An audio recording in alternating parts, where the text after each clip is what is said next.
பனைமரம் ஏன் முக்கியம்?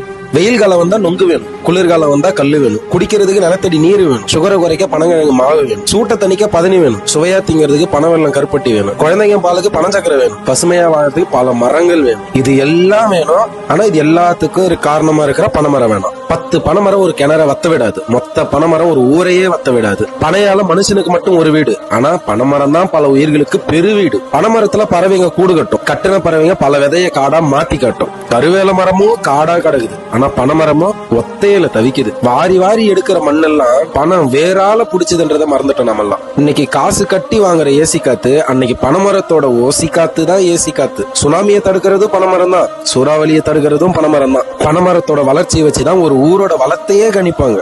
ஒரு அண்டா வைக்கிற இடத்துல வாழற பனைமரம் அம்மா இடத்த புடிச்சுக்குதுன்னா அறுத்து வெட்டி கெடாசுறாங்க. 100க்கு மேல பயன் தர ஒரு மரத்தை சூளைக்கு வெறும் 100 ரூபாய்க்கு வெட்டுறது எவ்வளவு பெரிய பாவம் இல்ல? ஒரு ஒத்த பனைமரம் ஒரு வருஷத்துக்கு எவ்வளவு பனவெல்லம், பதனி, கல்லு, பனஞ்சீனி, நொங்கு, பனம்பழம், பனங்கிழங்கு, இன்னும் எவ்வளவு கைவினை பொருட்கள், எவ்வளவு திங்கிற பொருட்களை கொடுக்குது. அதற்கான நன்றி கொஞ்சமாச்சு நம்ம கிட்ட இருக்கா?